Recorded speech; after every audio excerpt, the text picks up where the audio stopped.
Bismillahirrahmanirrahim. Assalamu alaikum dear students.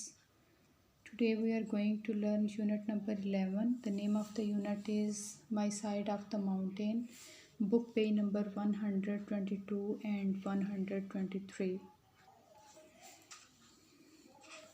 I was smoking 3 trout. मैं 3 trout मछलियों को धुआं दे रहा था. It was 9 o'clock in the morning और सुबह के 9 बजे थे. I was busy keeping the flames low और मैं मसरूफ़ था शोलों को धीमा रखने में.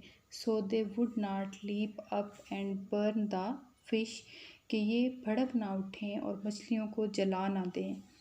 As I worked it occurred to me that it was awfully dark for the hour of the morning. तो मुझे एहसास हुआ कि सुबह के इस वक्त के हिसाब से बहुत ज़्यादा अंधेरा हो गया है. Frightful was least to her tree stub. Frightful अपने दरख्त के ठंड से बंधी हुई थी. She seemed restless and pulled at her tethers and वो बेचैन नज़र आने लगी और अपनी रस्सी को खींचने लगी.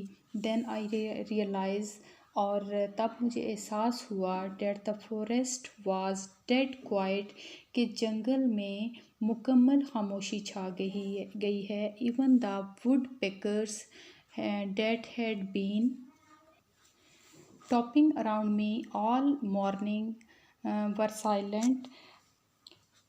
कि जंगल में जहाँ तक खट पड़ी जो कि सारा दिन मेरे इर्द गिर्द खटाखट लगाए रखती थी वो भी बिल्कुल खामोश थे. The squirrels were nowhere to be seen और गुलहरियाँ भी कहीं नज़र नहीं आ रही थी. The juncus and chickadees and nutches were gone और चिंकू चिकाडी और चूस खोरे गायब हो गए थे. I looked to see what the baron weasel was doing और मैंने ये देखने के लिए निगाह दौड़ाई या देखा कि जो बैरन वीज़ल है वो क्या कर रहा था. He was not around तो वो आसपास नहीं था. I looked up मैंने ऊपर देखा. फ्राम माई ट्री मेरे दरख्त से. यू कैन सी आप देख सकते थे या देख सकते हैं. The gorge beyond the meadow सब्ज़ार के पार घाटी. White water pours between the black wet boulders and cascades into the valley below. सफ़ेद पानी स्याह गीले पत्थरों के दरमियान गिरता और नीचे वादी में झरना बनकर बहता जाता है. The water that day was as dark as rocks और इस दिन पानी पत्थरों की तरह स्याह था. Only the sound told me और सिर्फ आवाज़ से मुझे पता चला. इट वाज स्टिल फॉलिंग कि वो अब भी गिर रहा है. Above the darkness stood another darkness अंधेरे के ऊपर एक और अंधेरा खड़ा था. The clouds of winter black and fearsome Sarma के स्याह जो बादल थे और खौफनाक. They looked as wild as the winds that were bringing them और वो इन हवाओं की तरह वहशी मालूम होते थे जो इन्हें ला रही थी. I was sick with fright और खौफ से मेरा जी बिगड़ने लगा.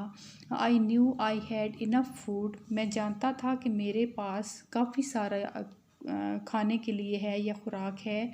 बट नोइंग डिडंट हेल्प लेकिन ये जानना भी मेरे लिए तसल्ली का बायस नहीं था. आई वॉज स्केर्ड मैं खौफ ज़दा था. I stamped out the fire and pocket the fish मैंने पाँव मारकर आग बुझाई और मछलियाँ जेब में डाल ली.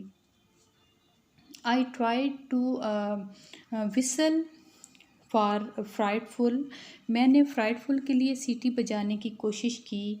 But couldn't purse my shaking lips tight enough to get out anything but puff लेकिन मेरे लरसते हुए होंठ इतनी अच्छी तरह से ना सिकुड़ सके सिवाय इसके कि पूं पूं की आवाज़ निकल सके। So I grabbed her by the hide straps that are attached to her legs and we dove through the deerskin door into my room in the tree। लिहाजा मैंने अपने चमड़े के इन तस्मों से उसे पकड़ा जो कि इसकी टांगों से मुंसलिक थे और हम हिरन की खाल से बने हुए दरवाजे से छलांग लगाकर दरख्त में अपने कमरे के अंदर आ गए। About the author, Jean Great Head George 1919 to 2012 was an American writer कि ये एक अमरीकी मुसन्फ़ा थी। She wrote more than 100 books for young people और इन्होंने नौजवानों के लिए 100 से ज़ायद किताबें जो हैं वो लिखी। This extract is from My Side of the Mountain, which is a story about a boy who survives in the Catskills Mountains। और ये इक़्तिबास my side of the mountain से लिया गया है जो कि एक लड़के की कहानी है जो कैट्सकिल की पहाड़ियों में ज़िंदा रहता है एंड लर्न अबाउट करेज और वो हौसले एंड इंडिपेंडेंस और ख़ुद मुख्तारी के बारे में सीखता है। The Catskill mountain is a large forested area. Catskill mountain जो हैं वो एक बहुत बड़ा जो है वो पहाड़ी सिलसिला है 160 kilometre north of New York city, जो कि शुमाल की तरफ 160 किलोमीटर दूर एक बड़ा सा जो है वो जंगलाती इलाका है न्यूयॉर्क का।